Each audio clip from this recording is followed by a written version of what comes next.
Hello and welcome to a Bergkamp Wonderland, an Arsenal podcast. I'm Gimli, and tonight I'll be joined by producer, statman and hairy lady's favourite, it's Danny the GFP. Hello Danny. Oh, hi shipmates. How are you? I am 71% cheddar.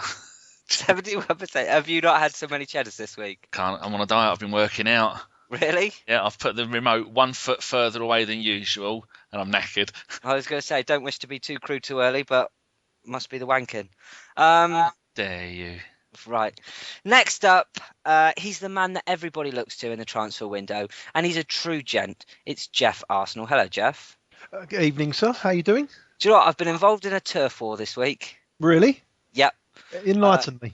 It got a bit shitty. No, someone might have parked in my parking space outside my house. So I might have taken the remnants of what the dog had for dinner and already excreted from his body and put it on their windscreen to find out the next day that my car tyre had been popped.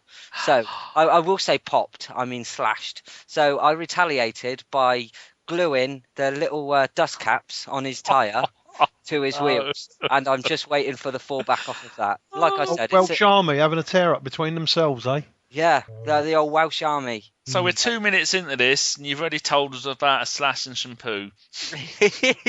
Yeah, basically. Oh Lord, I can hear them switching off in their droves. Well, we'll move on. Our next guest joins us all the way from Poland. It's a podcast favourite. It's Steve, Mr. Lord Hillwood. Hello, Steve.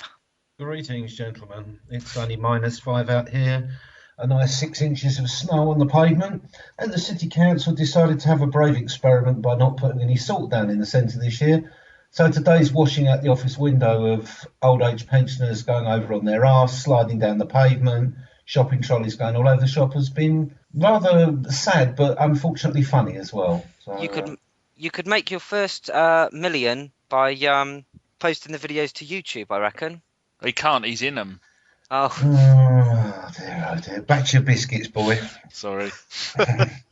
Right, and finally, writer for Arseblog and a true Arsenal fanatic, I'm pleased to introduce to you the one and only Tim Stillman. Hello, Tim. Good evening. And how are you this evening? Yeah, I'm absolutely fine. I'm full of gammon. Gammon? Oh, we love a bit of pig. It's not cheesy pig, Danny. Isn't it? Yeah. Not interested. It might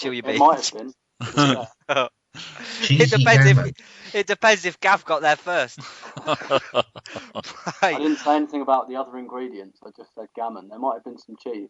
Ooh. Oh, now we're talking. I love a bit of cheese, don't you, Dan? Certainly do. Wonderful stuff. Our first topic tonight draws us back to Monday's game against Aston Villa. On a night, a 2-1 win and a very nervy last 20 minutes. For all the thoughts on the games, we're going to head straight to Geoff. Yeah, funny old game. It was a game of two halves, wasn't it? I think the first 45 minutes was maybe one of our finest, apart from the Napoli game at home. We was different class. We was passing the ball about, zipping it about everywhere. Looked like we was going to really shatter Villa. Really, we scored them two quick goals in succession, and looked like we was going to go on. But then we seemed the last 5-10 minutes of the 45 that we showboated a wee bit, didn't we? And the second half we was under the cosh. They changed their setup, Villa, and we was under the cosh for the most of the 45. But you've got to give great plaudits to the defence because they held out, and I think we well deserved the win in the end, didn't we? We scored 2 goals in as many minutes. I mean, that passage of play for those two were just sublime, wasn't it? Yes, indeed it was. Our play has been very, very good, hasn't it? Especially away from home, where teams generally try and they try and attack us a little bit more than our home games. Villa didn't really play that style, did they? They was trying to get us on the break, but no, our passages of play were brilliant, and we should have really gone in 3 or 4 up at half time comfortably. And Tim, over to you next. It's been well noted that we had a very poor second half. I mean, what do you think we lacked in the second half that we had in the first?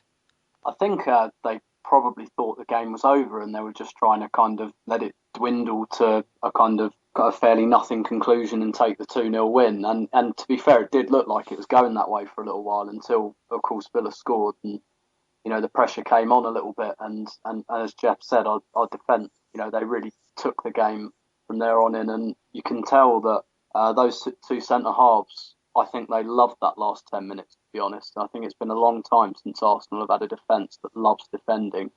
And I think as much as we probably didn't like it and Arsene Wenger didn't like it, I bet that Mertesacker and Koscielny loved that last 10 minutes when there's balls coming into the box and they're getting their head on it, and the rest of it. And so that was, in hindsight anyway, that was quite nice to see. I think, to be honest, I'm not even sure it's complacency. Maybe the game was just a bit easy, and instead of going for the third or fourth, we kind of thought, well, 2-0, that'll do. Let's kind of see this out and go home. And it looked like we were going to do that until kind of Cazorla gave the ball away in that kind of area, and it all happened very, very quickly, that goal. But to be fair, Villa didn't create anything after that. As much pressure as they put us under, Szczesny didn't really have a save to make. So the defence really takes great credit for that kind of last 20 minutes or so. And Steve, did it disappoint you the way that we seemingly sat back, or do you trust our defence enough to be able to mop up that kind of pressure? I think it's just, I think they took their foot off the pedal, and I think that's something that's annoyed me at times in quite a few games. Not so much this season, but in the past, where they've had leads and they've allowed teams to get back into the game and get one back and then get a lot of pressure on themselves. And of course, then we didn't have a defence who could generally sort of wander around at the back, sort of like cleaning up like superstars and doing the fantastic job that Koz and Mertesacker did. But for me, it's about not being ruthless enough. I don't think so much it's a mental thing. I think sometimes when you've got a team and they're on the run like Villa were, that's when you need to continue passing the ball and moving. That's when you need to keep creating the chances. No showboating, no flicks. Go and get the third and fourth goals, because I remember in 1989 I was working in Manchester and I went to Anfield to see Liverpool play Sheffield Wednesday, and they beat them 5-1, I think it was. And after 60 minutes, Dalglish took his two best players off, and that's how the result ended. I think Sheffield Wednesday got a goal in the second half. But by not keeping those players on and not getting their goal difference up, it cost them the league at the end of the season, because we won the league by 2 goals. And it could come down to being that close. I think we've got to keep that high intensity up. We've got to keep the movement and the passing going. And we've got to keep creating the chances, and we've got to take them. I mean, there's no reason why we shouldn't be walloping teams 3, 4, 5-0. And if we can do it, we should take it, not back off. Because at the end of the day, now we get, now we're keeping them out. But there's going to come a time when you're against a better side where you won't do that. Very well said. I mean, to follow that up, Danny, 64% of possession we had, and that's for anyone that wishes to criticise or say that I'm wrong. That stat came from BBC Sport. 64% of the possession, with less shots off and on target than Villa.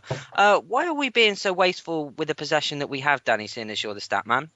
Oh, God knows. I think a lot of times is misplaced passes. Now, unfortunately, good old Santi gave a few away in midfield. Ozil, who, as we all know, is the rich man's Arshavin, he gave a couple of balls. I don't know who said he was the rich man's Arshavin. Do you any idea?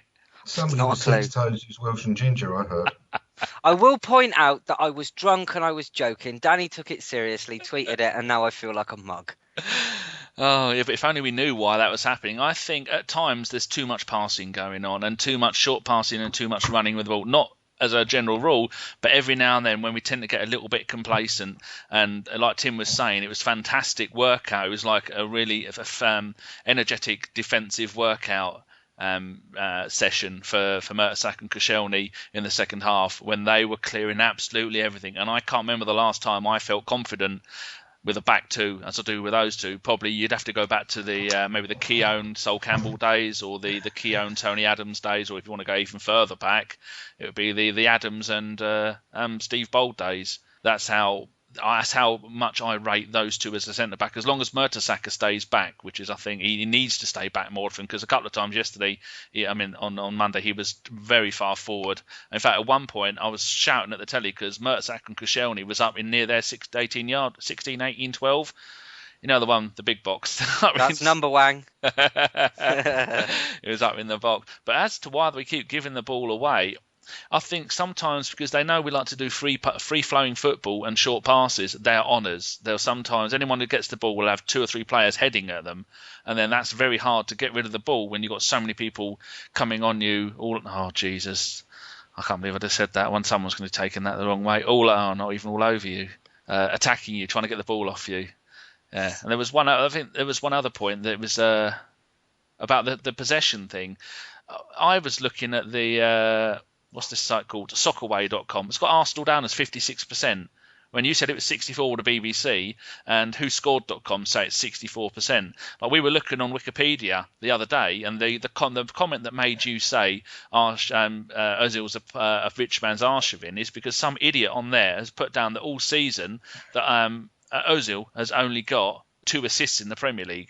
We were thinking that can't be right, so we had to look somewhere else, and it's not. He's got 7 Premier League assists and 2 Champions League assists. So that's the why we were talking about it and having a little laugh about it once we found out what was really going on. That does make us sound like a gay couple. I will say, for reference, me and Danny are in no kind of relationship. We only we've only founded a podcast together. Thank you very much. Oh, a little bit of breaking transfer news if you're interested. Your favourite Belarusian, Igor Shitov, has just been released by Dynamo Moscow.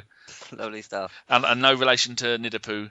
Was his name any relation to why he was let go, or because he was let go? I don't know, 37 caps for Russia, for Belarus. And what a name, Igor Shitov. Is that what they said to him when they let him go? Right, Igor Shitov. Right. Am I right in reading that Monreal has a suspected metatarsal injury? Geoff, a metatarsal injury. Yeah, a metatarsal injury. Am I right in believing that, Geoff? No, I've not spoken to anyone for a couple of days, mate. That would be a blow, wouldn't it, really? I suppose that would be, 5 or 6 weeks of metatarsal? You've got to believe Wenger said he twisted an ankle ligament this morning.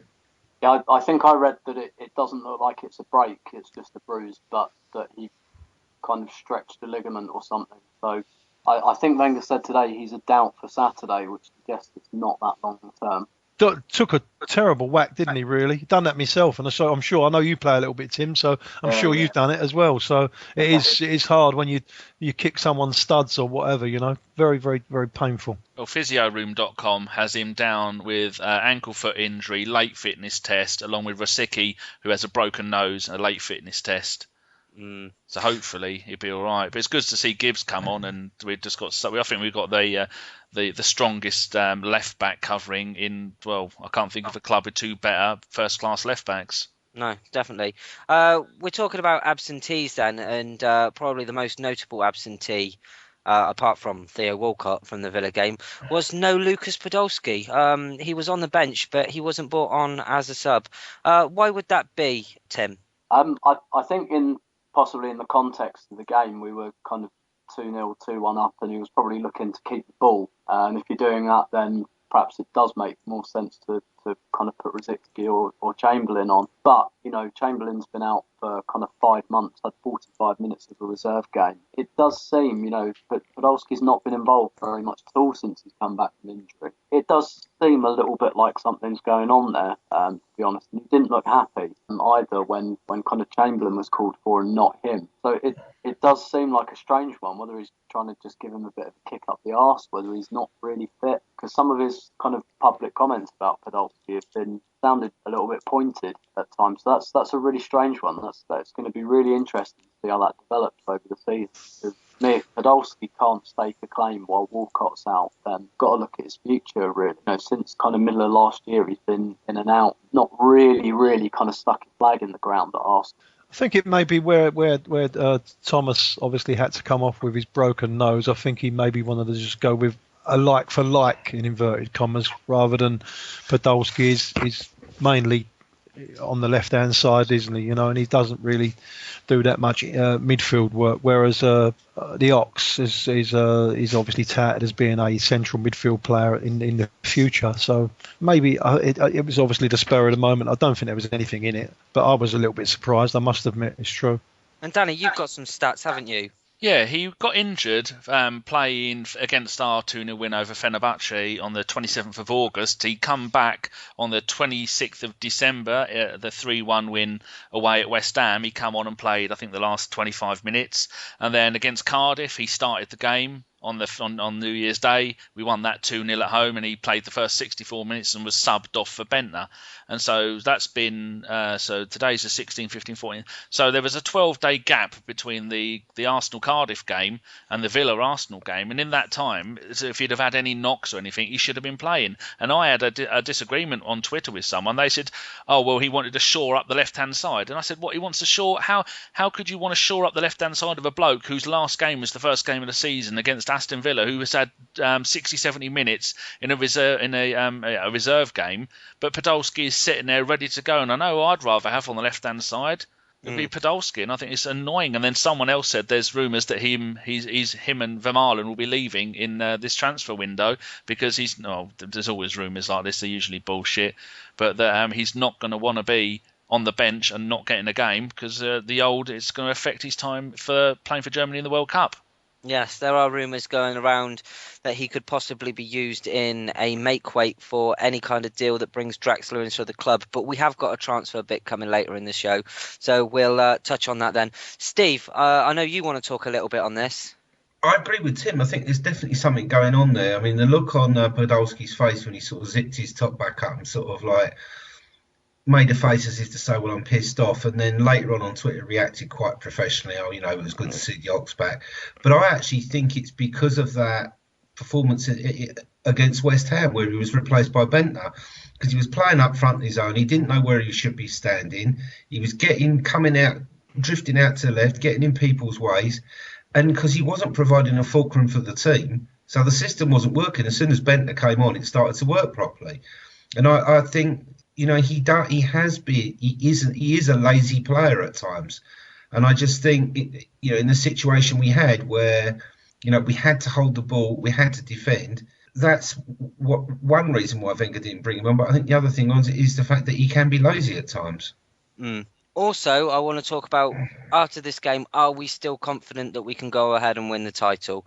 And I think we'll start off with Tim again. We can, yeah, we definitely can. I think it's more important to us than perhaps Chelsea or City that we keep players fit. If we can keep everybody fit, we've got as good a chance as anybody. I do slightly fear for that run of games in February or March. I've got a feeling that might just do for us, to be honest. But the fact that we're in the race still, I think is very, very exciting for us. And, I think if we can kind of stick in there and still be in the title race kind of late April this year, we can look on that as a good year and something to build on as well, because a lot of these players are kind of either in their prime or coming towards their prime.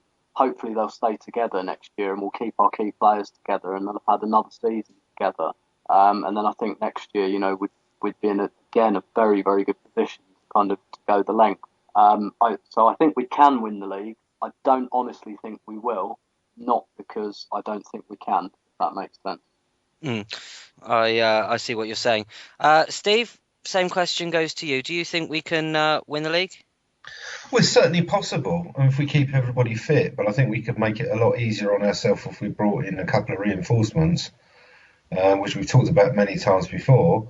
And I do agree with Tim. I think, you look at that run of games, we've got Bayern twice, we've got City, we've got, Liverpool in there as well. It's going to be a very, very difficult. Those games are going to come fast and quick, and you can never tell what the weather's going to be doing that time of the year either. So, let's keep our fingers crossed. There's no injuries. The weather stays, relatively not cold, not too much rain, and the pitches stay okay. And that way, we steer clear of injuries. We can play our game to our best capabilities. But really, we need to get somebody in this transfer window in. At least a couple of players, in my opinion, to help out with that. But yeah, we can win it. Fantastic. Geoff, ever the optimist, I understand. What do you make on this one? Well, the Arsenal fans have been waiting for us to lose 2 or 3 games on the bounce or drop away a little bit since the start of the season, really, haven't we? But at the moment, to be perfectly honest with you, form shows, and I haven't seen anything that's going to make us drop away. We've been fantastic for the calendar year, as you well know. So if we can just continue, we've got a strong squad. We have got a strong squad. Some people don't think we have. I know some people think we've got to strengthen. It would be nice to strengthen, but Wenger seems to think we've got a strong enough squad, so we've got to believe it, I think. And we've been on a great run of form, so there's no reason at the moment to think that anything different. So we can win it. I'm not sure whether we are. We're gonna have to wait and see. It's just a long old shot, isn't it? But we'll wait and see and keep ploughing on. That's all we can do. Yeah, I think you definitely raise a good point there, Geoff. I mean, if you take our results from, say, Bayern Munich away and up to now, if that was a league season, we would have won the league, would we not? Well, exactly right. What we need is a 3-4 months over the next 3 months or whatever to the end of the season that we've had the last 3-4 months, and then I should imagine we'd have won the league by then, hopefully. Yes, a lot of positivity in the tea cakes. Let's touch some wood and go to Danny. Well, at the moment, we're on a run of 4 consecutive Premier League wins. I don't really care about the Champions League. I've made my feelings very clear on that. I'd much rather win the Premier League first before any other competition. So 4 wins in a row. Then we're home to Fulham. We should spank them. Away to Southampton. Maybe a tough game. Home to Palace, we'll spank them. Then we've got a run of 2 hard games. Away to Liverpool, home to Man United. Then after that, we've got home to Sunderland, away to Stoke, home to Swansea. So that's a guaranteed virtual 9 points. Then we've got another. I think this is the run Tim was on about. We've got Spurs away, Chelsea away, Man City at home, Everton away. Now that group of 4 games will make or break our season, because then the run-in for the last 5 games of the season: West Ham at home, Hull away, Newcastle at home, West Brom at home, Norwich away. So those last 5 games, I reckon we can get 15 points, 15 points those last 5 games. But the tough part is playing Liverpool and Man United back to back, and then the Spurs, Chelsea, Man City, Everton games all in a row. So I think our problem isn't at the back. For the first time in years, our problem is not at the back. Our problem is scoring goals, because poor old Giroud, as much as he's a great bloke, and I say it every week, his first touch isn't what it needs to be. We were talking about Ian Wright on Twitter last night, me and AFC Glenn and a couple of others, and we were saying that it's just Ian Wright was the most deadly finisher we'd ever had. He doesn't even have to look up at goal. Not only will he have a shot with his first touch, but he doesn't have to look where the goal is. And if we can get a striker who can do that, the league is ours. Because next season, Chelsea will be rebuilding. Man City will just spunk even more money on players they don't need, just to stop anyone else getting them. And that'll be a hard season. So I think this is our best chance in a long, long time to do it. So we need a striker. And then I think, yes, we can do it. What do you think? Chelsea have just spunked £20 million up on the wall on a player that they previously sold a couple of years back for £3 million, didn't they? Yeah, I can never say his bloody name. Matic. That's it. He went to Benfica as part of the deal that brought David Luiz from Benfica to Chelsea. So I think they sold him. I think 3 or 4 million was in that deal, and they ended up getting him back for 20 odd. So they've had to sell Kevin De Bruyne to Wolfsburg for about 15-16 million to try and balance the books. Plus they're going to sell Mata probably, but he'll only end up going back to Spain or Italy, because he won't sell them to a Premier League team. No, he'll probably go to France, to Paris Saint-Germain, so one of the teams that are going to play silly money. Maybe. But yeah, I think we can win the league, but I think a lot of it depends on what he does in January, because I think when you get to the second half of the season and you've got players that are getting tired and picking up silly knocks, I think you've got to have the players there to step into that position, all of which I think, yes, we can do at the moment, but I think the calibre of player that can come into the team in January, I definitely think, it all depends on what we do in this window. But we'll drop some breaking news. I hear we're going to do another deadline day special, aren't we, Danny? Yeah, that is going to be a long old day. But the last time that we did this, we put each individual. There was 11 podcasts. We put them up on the website, and we put them on iTunes. Then iTunes, it broke our iTunes. It was down for about 4 or 5 weeks after that. So what we'll be doing this time, I think we're doing one every other hour that will be going straight up on the website, but then there will be one on iTunes at the end of the day. See, there you go, people. I've used the sentence, the end of the day, and I do literally mean the end of the day. That's a rare thing, in case people didn't know where it goes. So that will go up there, because we can't put 11 consecutive podcasts on iTunes because it just messes it up. So the only way you'll be able to listen is going to be via the website. and then when that's all done, I shall put them on YouTube and iTunes and Adult Friend Finder. Yeah, seriously, talking about adult friends. I mean, last deadline day podcast that we did, it left our iTunes like FK leaves one of his women. And it was really good because we had a load of really nice people that took time out, and we did actually have someone who was going to be a roving reporter around the Emirates, but family issues stopped that. So hopefully he might be able to do it again this year. Yeah, so I guess that's one of the things people have got to keep an eye out for it, and we'll get there. But we're going to stick with you, Danny, and it's something that we normally do at the start of every show, but we're going to go across to you for all the Arsenal scores across the board. Okay, well, the ladies still aren't playing because they've got a wonky season. They play it annually rather than over the space of 2 years. So with the under-18s, they played on the 21st of December, and they lost 1-0 at home to Norwich, which is their last game, so that's been quite a while since they've played. Their next game is away at Reading this Saturday, the 18th at 11 a.m. So if you go there, tell them we said hello. We are still rock bottom of the south section, and if you include the northern section, only Stoke and Bolton have got a worse league record than us, because there's 11 teams in the north and 11 teams in the south. But the under-21s played last night, and they lost 3-1 away to Middlesbrough, which is a bit of a shame because they started off really well with a 5th-minute goal from Chopper Apcom. But after that, it was all downhill, and I think one bloke got a couple of goals for Middlesbrough, which is a bit of a shame because we are on a bit of a roll in that league. The under-21's next game is away at Liverpool this coming Monday at 1:30, so if you can get a chance, go up there and support the youngsters. And in the league, we've dropped down a few more places. We're now down to 11th with 2 games in hand over leaders Fulham, but they've got 10 more points than us. But that league there's 22 teams in that league. They haven't separated that into north and south. But as I always say, there is more to youth football than just winning stuff. It's about experience and tactics and honing your skills. So there you go. That's all there is. Is he still there, or has he fallen off? I think Gimli's. I'm still here. I'm Oh. still here. No, I'm still here. I was just I just muted it to take a drink from my 1-pint wine glass of vodka and lemonade. Oh, let's save us. How's your January don't drink thing going? Oh, Kate's all right. I broke it by about 1 minute past midnight. Well, to be honest with you, when the clock turned, I was already I smashed. I was led down on the floor and I had to hold on. The room was spinning, my friend. Oh dear. What a life you lead. It's a fun life. It's a Certainly fun is. life. Right, as I'm sure you're all aware, we like to use the phrase by the fans for the fans. And tonight's podcast, we hope to continue that trend by letting the listeners choose the topics. Earlier, I took to Twitter and asked you guys what you'd like us to talk about. So before ado is furthered anymore, our first topic comes from, and his Twitter handle is @ArsenalSociety. And he wants us to talk about, he asks, converting wingers into strikers. Do we think that, like Thierry Henry, we could turn Julian Draxler into the striker we're crying out for? So who would like to take this one on first then, fellas? And the silence. Okay.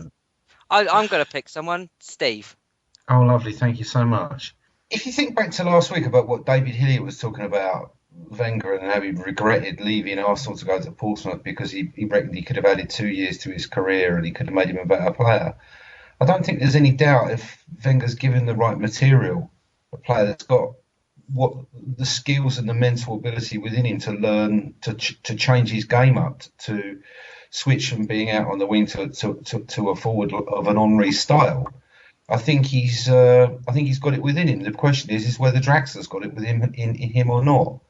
And I have to say I've not really seen him enough to judge, to be honest.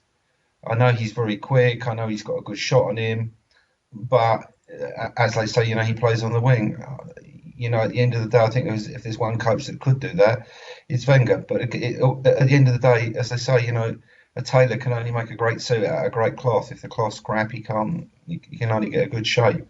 No, I understand what you're saying. To you next, Tim. Would you like to take this one on? With regards to Draxler, I can't think of a time when I've ever seen him play. I don't remember whether he played against us. If he did, that's literally the only time I've ever seen him. Whether it's just our kind of need for a striker that's causing people to kind of put 2 and 2 together, I don't honestly know. If he's got the qualities, then and he's got the kind of desire to learn, then yeah. But it's kind of difficult to say without having really been the player, to be honest. Okay. Danny or Geoff, do you want to take this one on? Yeah, I'll have a little go at it. I mean, I've seen Draxler I say quite a lot, maybe 8 or 10 times, and he has got absolutely everything, the kid. He's got pace. He's great on the his technical ability is brilliant. He can dribble. He's got a great shot on him. He has got everything. But I see him as more of a number 10 rather than a centre forward. You know, he's got the kind of ability that Bergkamp had. I mean it. I know it's a bit of a thing, and he's only very, very young. I think he's only 20, isn't he, or something like that. But he's I think he was the youngest player to get 100 appearances in the Bundesliga. So you know that's a big thing for the lad. He's obviously a German international. Whether he's going to come to Arsenal or not, I don't know. It won't happen in January. I was told that the other day. It won't happen in January, and I believe he's injured at the moment anyway. But they're going to have a look in the summertime. They was very, very, very close to him last summer, but Schalke persuaded him to stay. One, because it was a World Cup year, and two, because Schalke was purporting to have a really good go at the Bundesliga this season, and they fell away a little bit. So maybe they was looking to let him go. But he's a fantastic player, and it would be a great addition if we could find him. If we could find a way to get him across in the summer, maybe. Whether or not Wenger could convert him from a winger, because he plays mainly on the left-hand side every time I've seen him, to an actual centre forward. I don't know. I think he's got the ability though. And finally, Danny. Well, Schalke's season is on its arse already. They're 7th in the Bundesliga.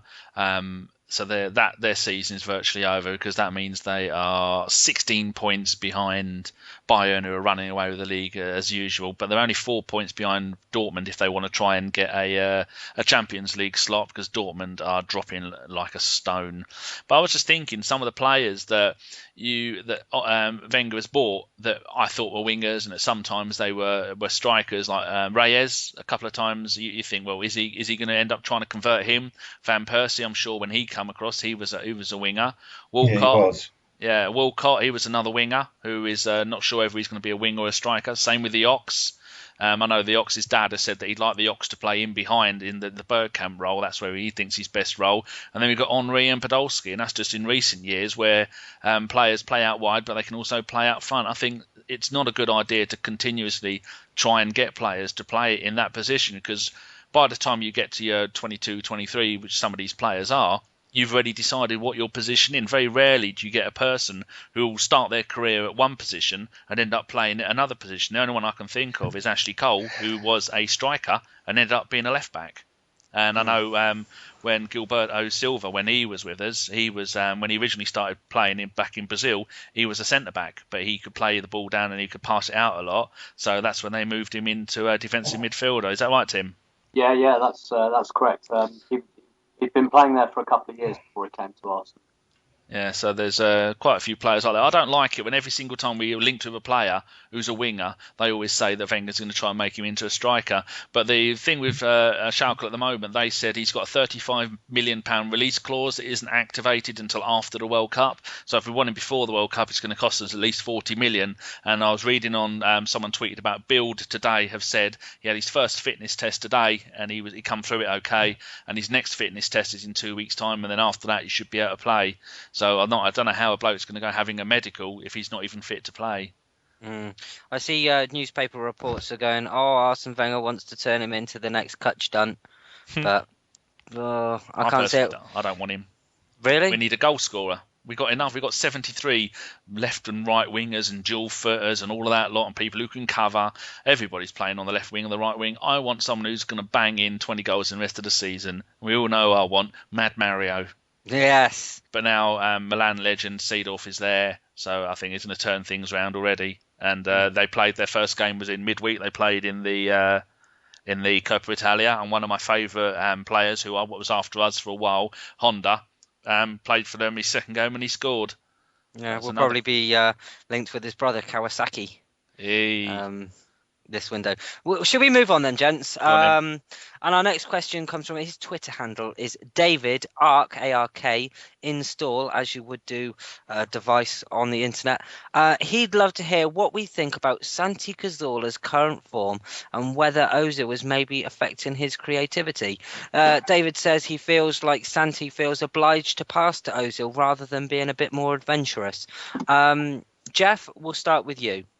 No, not at all. Don't believe that for one bit. He's just come back from an injury, isn't he? He had a little bit of a layoff. No, I think he's an absolute. I think he's a world class player, Santi Cazorla. Once he's on form, and he'll get his form back. I don't think he had a bad game the other night. To be perfectly honest with you, I know he gave the goal away, the pass for the goal away. That was a little bit complacent, I think. But that's just the way he plays. He's got obviously you see the quality. He's got left foot, right foot. He's always you got to just carry on playing him and let him have that confidence, because the more confident he gets, the more confident he'll get, and it'll work wonders for us. Honestly, I really, really do believe it, and he's a fantastic player. Steve, same question. Over to you next. No, I don't really see that at all. I think his form has been shaky at times. He gave the ball away quite a bit against Villa. I think it's a trying time. You've got a new player that's coming to the team, and he's had an injury. He's got to come back and get his confidence back and get used to it. Tim, next. I think there's a chance that Ozil might be indirectly affecting Cazorla's form, because certainly since we signed Ozil, one of the things we were the most excited about was kind of Ozil and Cazorla playing together, and it hasn't really hit off yet. I was interested to see this morning on the site, on the official website, Cazorla said something about having increased defensive responsibilities this year, and whether that's because Ozil has kind of the free role now, Ramsey's getting forward a lot more, so there's probably a bit more of an onus on Cazorla to kind of get back and work back, and actually that's how he kind of gave the ball away for the goal, kind of helping out in the left back spot, whereas before he's kind of liked to play from the left, but almost a kind of free role from the left, whereas it may be that it's a bit more defined now. So I think indirectly there may be a case for that, getting used to perhaps not being the star turn anymore now that Ozil's here, because Cazorla's a fantastic player, but Ozil's better, so Ozil gets the free role because he creates more, because he's one of the world's best players. So I think there might be something in that. And that's another reason, talking earlier about Podolski, Cazorla's not really playing that well at the moment, playing on the left. Walcott's not there. And if Podolski's still not getting in the team, then, that, going back to what we said earlier, also leads me to believe there's something else going on there. I do think Cazorla will work it out, though, because he's a top quality player, and top quality players, they usually do work things out given time. And finally, Danny.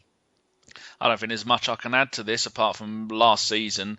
A team can only afford one player who can do what he wants. Last season it was Cazorla, this season it's Ozil. So last season when Cazorla would go off on a run, someone from midfield would cover him, go over to the left wing, and then they'd be the ones tracking back and covering his position. And this season we can't afford to have two of them. So I think that's just the gist of it. So maybe it's a little bit like with Flamini and Arteta. Both of them can't do the game they're best at. With Ozil and Santi can't do the game they're best at because one of them has to have a more controlled role in the team. So I don't think there's a lot you can do about it. I mean, I think that if Ozil was rested and Cazorla was playing again, we would probably see Cazorla going back to the way he was last season. But when they're both in the team, I don't think you can justify having two players having a free role like that.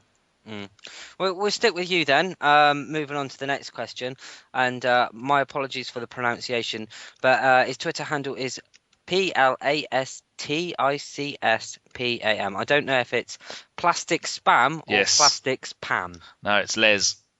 Is it? Yeah, that's his name. Fantastic. So hello to Les. He asks, do we think the will to win we experienced with the teams of 87 and to 94 and 98 to 2005 has returned? A team of captains and artists like we had previously. Danny? I think there would be, because you got a a man mounting at the back, Mertesacker, and whether or not he's wearing that captain's armband or not, you're going to get a bollocking if you fuck up. And I think that reminds me so much, I said it earlier, of Tony Adams, the kind of bloke that is just going to be getting stuck in, that is going to shout at everybody and everyone knows what they're going to do. Because last season we had Koscielny, who's not much of a shouter, and Vermaelen, who I don't know what he was playing at, because he's just become rubbish late in the last year or so. So now they've got someone there, I think, because with Chesney doing loads of shouting as well, because he's a little bit shouty.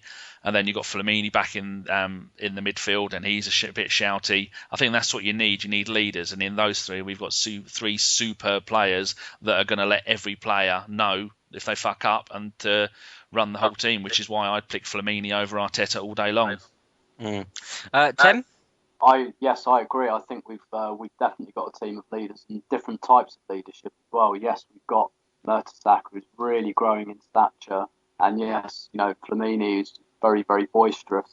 But I think we've got other types of leaders as well. We've got, Wenger refers to Arteta as a technical leader, and I really, really believe that. I think Arteta's really responsible for the way we play, for setting the rhythm for the way that we play. I think Rosicky is another what I'd call technical leader in the same respect. He makes other players around him play better, whether it's by shouting at them or by running that little bit harder or being that little bit more inspirational. Giroud as well, he's not one to bark instructions perhaps, but every single second of every single game he puts absolutely everything into it, and so does Bakary Sagna. So we've got all these kind of different types of leaders. And, a great team doesn't need just one kind of captain doing everything for them. We had that a couple of years ago when I think poor old Cesc was doing absolutely everything for everybody. He was the only leader we had. This harks back much more to the team of 10 years ago when, people say that Vieira was a great captain. I'm not disputing that per se, but I'd say a team with Bergkamp, Henry, Sol Campbell, Gilberto, Jens Lehmann, and it doesn't need any captain. It's kind of the same with this team. There are some ballers and shouters, but just because the team's a bit more mature and the age level is slightly higher than it's been for the last few years, I think we've got a team of kind of technical leaders, ballers and shouters, guys that just feel responsible for themselves and for each other. So yes, I really do think that spirit's returned, and I think it's great to see. Very good answer. Steve, to you next. I don't really think there's much more to add to what Tim and Danny have said, to be honest. I just don't see there's much more to add there. Okay, we'll go on to the next question then, and we'll stick with you, Steve. Which other ex-players would you like to see back at the club in a coaching role? This question comes from Chris Heritage, who is on Twitter at Heritage89. Steve. I don't know that I'm such a great fan of ex-players coming back in coaching roles. I mean, if they're doing their badges and they're qualified coaches, that's great. The impact of Steve Bold, can't be seen, clearly enough, can it? I mean, it's a massive contribution he's made to the team. I guess if there were two players I'd like to bring back, one would be Dennis Bergkamp, because I think he's got a lot he can teach strikers and players about movement and thinking ahead and having vision and being able to play without more or less using your eyes. And I think possibly he would be the one I would bring back. I don't think it's great. It's great that in training you've got Henry there, you've got Pires there, and you've got a few other ex-players training. And it's you would think they would listen. These sort of questions always remind me of when Lehmann came back on loan, and he walked into the changing room and Bentner gave him some cheeky remark. And sort of Lehmann stood over and walked over to him and said, "Why have you got that fucking stupid hat on?" So Bentner said, "Well, things have changed since you left." And Lehmann said, "Well, I'm back now." And they haven't. Took the hat off and threw it in the corner and stamped on it. And that was that. So, for me, I think Dennis would be the ideal one to come back. And Geoff, same question to you. I think the coaches are doing all right at the moment, to be perfectly honest with you, and there's no need to upset it. Having said that, I think it would be nice to get someone like Bergkamp in to take the forwards and the forwards only. That would be just his main role, is just to take the forwards. We've got Baldy that's doing working wonders at the defence, and you've got Banfield in there that does a lot of work as well. and obviously Wenger himself. So if we just can continue on as we are, and if there are some ex-players that have got the qualifications to come in, then all well and good. If they haven't got the qualifications, I don't share the sentiment of just bringing them back in just because they're ex-players. You know what I mean? But they're doing all right at the minute, so let's just touch wood that we continue and we don't need them. And we'll go to a quick-fire one next. This doesn't come from any singular person, although it was a question that was largely asked by a lot of people. So, the next Arsenal captain, quick-fire, Danny, from the current team, who would you have as your next Arsenal captain? Mertesacker. Okay, Steve? Mertesacker. Geoff? Yeah, Mertesacker, I think. And finally, Tim? I think Mertesacker's the captain, whether he wears the armband or not. Fantastic. Right. How about you, Gim? Me? Oh, it's got to be Mertesacker all day long. I was just liking him so much to Tony Adams and the things that Adams used to do for the club. The way he gets down players' throats, the way he's the first one over to the away fans to, clap them. I just think the man shows so much class. You'd be stupid not to have him as captain. But as yet, he's not parked his Sierra Cosworth in anyone's garden. No, not quite yet. Right, moving on then. The next question comes from Neil McKeown, and he is at MCKEOWN_AFC. He asks, how do we think Arsenal will cope when Arsene Wenger decides to retire? Will we be in a position like Manure are at the moment? Manure, Man United, just for the people that don't know, across the seas. And I think we will start this one with Danny. I think Wenger will have enough sense to bring in an assistant manager before that time and mould him into what he will want him to be. Someone like Geoff was saying, like a Bergkamp. I can't think of it. I think with the tradition at Arsenal, it's going to be someone like that. So, yeah, I think that's the route he's going to go down. Or it'll be a complete clean sweep, get rid of all the coaching staff, get rid of everybody, and then we'll probably maybe go continental with someone like Klopp, who is having a disaster this season at Dortmund. And if they sack him, then there'll be more for them because the man is brilliant. Or even Jurgen Löw, once Germany win the World Cup this summer, if they do, I think he might leave on a World Cup high. So he'll be back in football management, but I can't see him going anytime in the next 3 or 4 years. Sorry, Gav. Geoff? To be honest with you, I think Arsene Wenger's been here, will be at Arsenal for at least another 5 years yet. So I don't think we've got to worry about that too much for the minute. But I agree with what Tim says. I think his main aim, I think he's totally unselfish. His main aim is to not only try and win things along the way, but to leave us in a powerful situation when he does leave. We need to be in good shape. That someone that can come in and just take over the reins. I'm quite an admirer of Martinez, to be honest with you. I like the way he plays football. I know he got Wigan relegated last year, but I just like the way he plays football. And if he had a bit more quality players around him, I think he could do well. And he's still relatively young. He plays the Arsenal way, so But like I say, I don't think for a minute that there's going to be any changes for another 5 years. Okay, and Steve? Well, David Hillier was saying last week, or he hinted at, didn't he? He said that there's things going on at the club to do with this particular subject right at the moment that he couldn't say much about it. He said, but he could confirm that Wenger will be there for at least the next 3 years. And I think it's pretty obvious that, eventually he will decide maybe he wants to retire. And he will prepare the club for that. I don't see we're going to put ourselves in a situation where we allow a manager to come in and sack all the experienced coaches with all the knowledge and then bring people from a smaller team where they've never had the experience and they go and mess up, which seems to be what a certain team in the northwest of England have managed to do for themselves and at the same time change their CEO. So I think, Arsenal have got a plan, and I think as time goes on, it'll become more apparent. But for the next 3 years, it's as you were, basically. Okay, Danny, a lot of people are actually seeing Man United in the poor form that they're in, and a lot of people will put down why that is. I mean, do you think that Arsene Wenger is getting a lot more favouritism at Arsenal because we are where we are in the league, or because people are seeing what's happening at Man United and thinking, we'll stick with what we've got here? I think it's a combination of three things. The purse strings have been released. We've got one less team to compete against because Man United, I mean, when was the last time you remember them losing 3 games in a row, 2 of which were back-to-back at home? And then earlier in the season, they lost 2 back-to-back at home games as well. And I think that plus the emergence of players like Ramsey, Wilshere, Chesney sorting it out, and Mertesacker at the back. And I think just one piece away from a winning jigsaw puzzle, which is someone who can get us 30 goals a season, or let Giroud do the role of a main striker and not having to keep track back and defending and doing all that stuff. I need to say to him, you just stay out there, we'll give you the ball, try and score more goals. So I think they're the 3 main reasons why suddenly there's much more love, even from the AWOBs, for Wenger. Our next question comes from old friend of the podcast, BSM's very own Raj Patel. And he asked, why are so many fans taking to YouTube to look at the linked players that we have, and is it a good judge of a player? Geoff?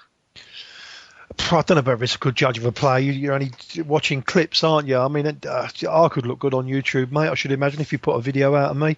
But it does gives you a little look at their technical ability. You know, as long as you can see it, there's a few YouTube clips because some players, you know, you can score worldy goals and never score again. You know, but you can have a little look at it, no problem. But I wouldn't take too much of it. You know, you play the game for 90 minutes, don't you, nowadays? And you've got to obviously play well to get noticed and getting the transfer, you know. But I wouldn't really take too much of YouTube. No, let's face it, YouTube made Gervinho look good, so anything's possible. Steve? I think the reason people are looking is because they're desperate for transfer news. That, you know, they want to see the team added to. They hear these names in the press. Some of them are, you know, adult enough to own up to the fact they don't know these players are. They've not seen them, so they go to one place where they can sort of like see something. But it's a bit like sort of like, you know, a young actress's show reel, isn't it? She's not. She's only going to show you her best side on there. She's not going to show you her piles or the fact she's got halitosis.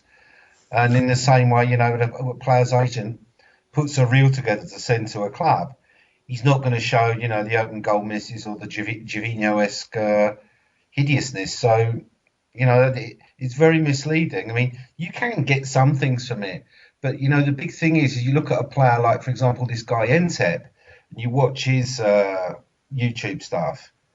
You know, you can get to know he's got a great touch on the ball. He prefers his right foot.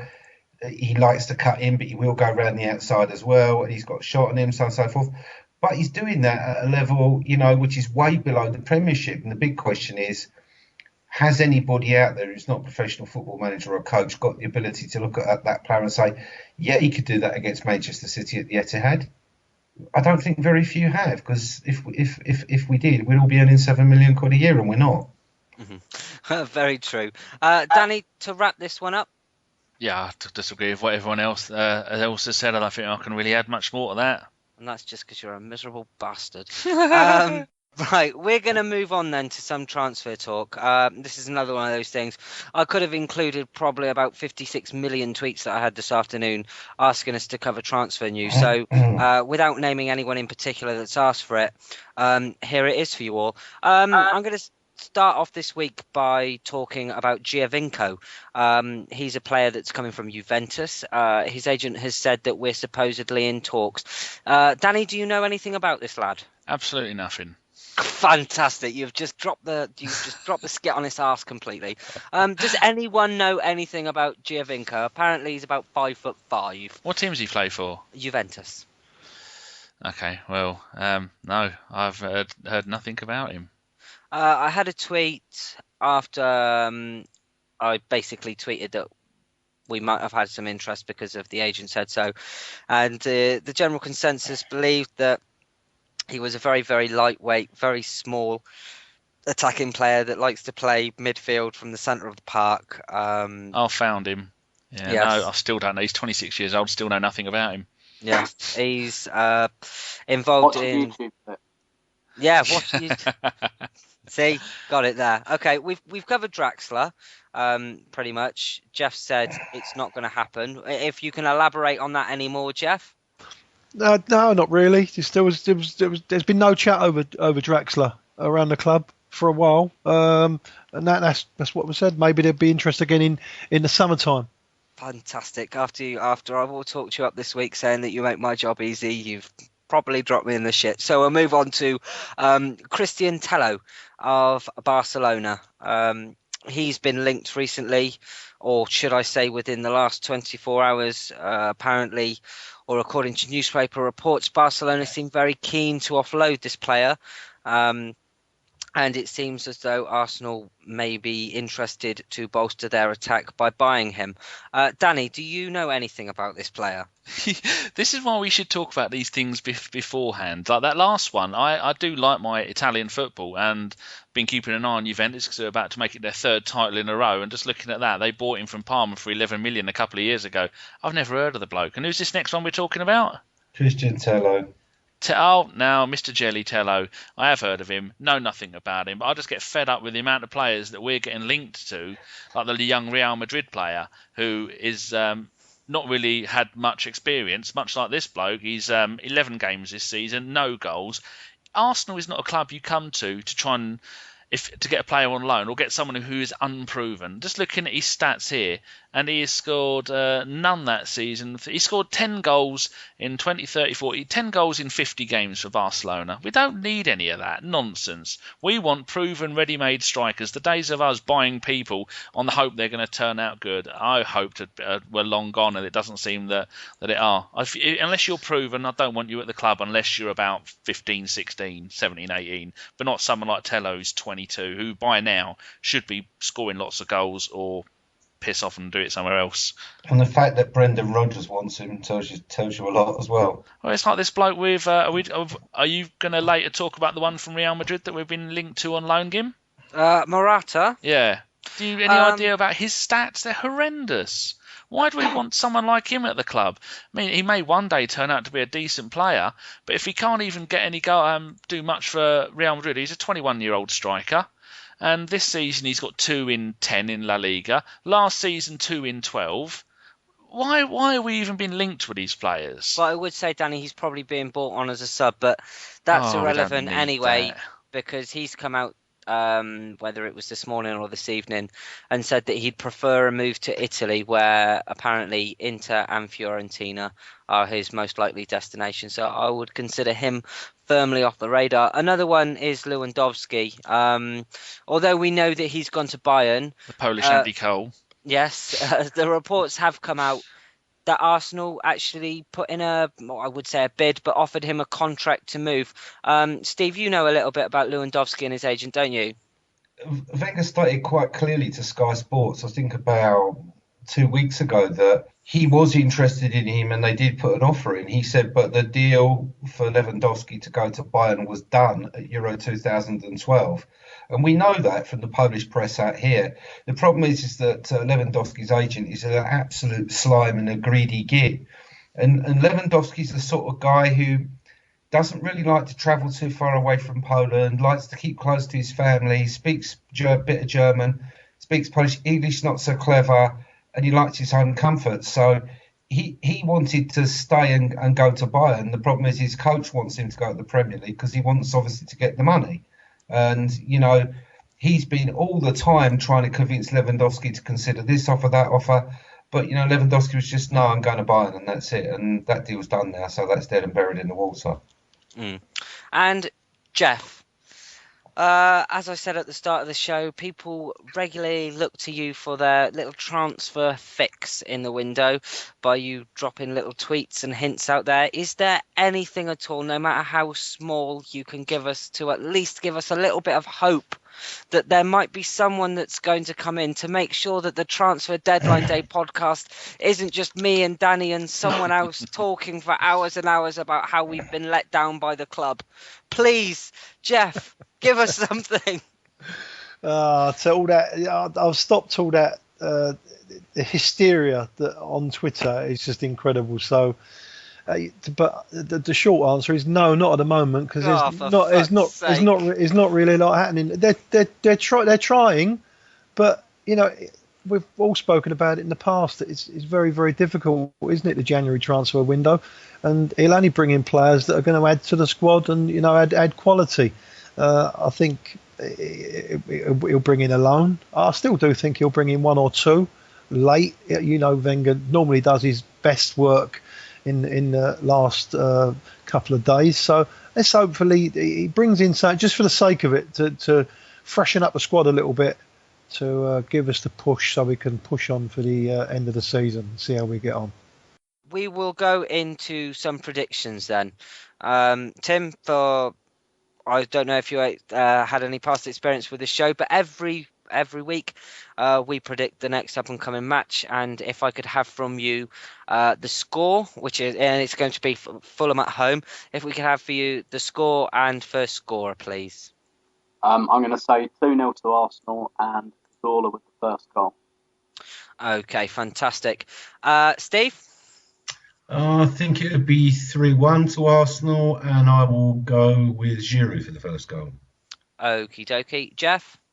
I'm afraid I've got to go with Steve. I think it'll be 3-1, and you know me, I always pick Ollie Giroud to score the first goal, so 3-1, Ollie Giroud. Fantastic. Danny? 5-0, Ozil. We're going to murder them. I think you dropped a bollock there, Geoff. I'm going to go your normal 2-1 Giroud. It seems to have worked well for you for the last 5 months. Yeah. Don't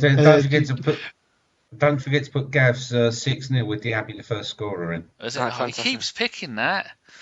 Man's a fool. It's like the man's been dropped on his head. Can we, Dan, I know you're good with stats. Can we have an update on the Predictions League? How is it going? I don't know what's happening there. Why, have you got a sneaking suspicion that you may have had points docked for illegal bet and brown envelopes? I like it. Yeah. Well, you're top of the league with 45 points. FK Fantastic. on 38. John on 36. The guests are on 33. Gimli 33. Me and GC 31. And Steve way down at the bottom with 28. But no one's had a good course, really. Last week, everybody got 1 point. The game before that, everybody got 1 point apart from John, who got 5 points for a correct result and score and scorer. And the week before that, we all got a couple of points. So it's been our erratic form. Yeah, so it's been a while. The guests for a little while, they was pushing me, wasn't they? So they've fallen away. So hopefully Tim can do a better job for him. Yo, Geoff. Yeah. Geoff. Yeah. Marty McFly just called. He wants his fucking sports almanac back, you prick. Oh, you got a bit Gav on Jeff's ass there. That's a bit uncalled for. We haven't talked about Gav entering any small holes by the ankles yet. No, probably best leave that. Okay, we will we'll leave you then before we do the shout outs by just giving you a little taster of what we've had or who we've got appearing this year on the podcast. Me and Danny have been very, very busy, and all the other boys recruiting people to come on. So here's just a small list of people that you can expect to hear on this very podcast in 2014. Matt Lucas, Kenny Sansom, Jan Argefjortoft, Raphael Honigstein, John Cross, Rob Beckett, Martin Kemp, Lethal Bizzle, Adrian Clark, Eddie McGoldrick, Ian Selly, Jimmy Carter, and of course our old friend David Hillier. And I'm sure there will be more names to add to that list as well. So with that said, then we'll go and do some shout outs, and Danny will go to you first. Big supporter of the podcast, Fredrik in Sweden, who is at FREDRIKDANELL. He's been a fan of the podcast since the very beginning. A mate of mine, Dean, who lives in my village with me, and I've known him since he was in his mummy's belly because I'm a little bit older than him. And he is at Jedi, JEDISTYLE15. He may be an Everton fan, but back in the day when I had 2 season tickets for Highbury, every single game for about 19 years, my Arsenal supporting mates used to regularly let me down. They all let me down for the Champions League final, and Dean coughed up 250 quid of his own money as an Everton fan to come with me to drive all the way to Paris. And those little shitbags didn't go because their missus wouldn't let them, or they didn't have the money, or they couldn't get the day off. And he was also there the day Arsenal beat Everton 7-0 at Highbury, and he was still jumping around and dancing and happy because that means Everton had made it into the Champions League. I think that was the season. And my last one, my mate Adam, who comes around here every Arsenal game, comes in, roots through my cupboards, goes through my fridge, annoys my daughter, and he is a pain in the arse. And he is at ADSCRAD AFC, and he's a pain in the arse. But he's the world's hardest man and the greatest lover, so he keeps telling me in every female he meets. Okay. Next up, Steve. Got one this week, I think. I've lost it now. Scrolling down the screen. Would it be someone whose surname ends in Akalowski? No, it's not actually. It's a lady. Oh, hello. Cheeky. Indeed. At N1_Angel Helena Jane. Very nice lady who Geoff knows from going to the Here. meetings. Lovely girl. I follow Takes her as well. takes a lot of flack and deals with it very diplomatically. Got a great sense of humour, and that's my shout out for this week. Good Catholic girl she is. And her Twitter account recently got hacked, and so if you got a DM off of her, it wasn't her fault. It's way too much information, Geoff, and I want to know how you know that as well. It's got the same dad, I think. Sorry, I've got one shout out, special shout out to a lovely lady called Kate from our sister podcast. Is at Gooner Girl Kate, and she is staying dry for January. I'd like you to all go and donate to her charity, which is the Rupriot Spinal Trust. Get on her Twitter and give her a little donation because she likes a drink.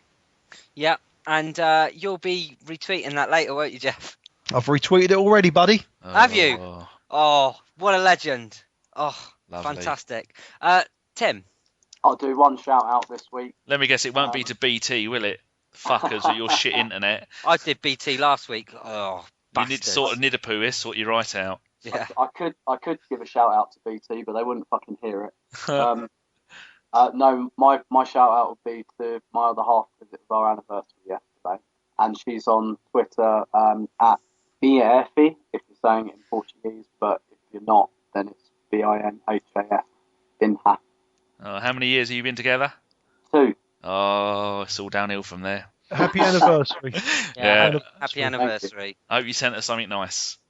I got her an Arsenal shirt. Oh, what more See? could any woman want? That's love. She's definitely a big gooner, that's for sure. Is anything like me? I bet she's moist just hearing an Arsenal shirt. Right. My shout out, it was going to go to the guy across the road who I'm having my turf war with, and I was going to say, bring it, bitch, but he hasn't got a Twitter, or I don't think he's got a Twitter. So I'm going to give my shout out to Gav this week, who normally joins us on the podcast. There's, as you normally hear, there's a lot of banter that goes on between us all. Hold on. Banter. When did taking the piss become banter? Yeah, taking the piss is much better. We don't say banter, we say ripping the shit or taking the piss. Okay. I'd like to know if anyone could find that out. I'd like to know. It's like the interlull. It's another thing I don't like.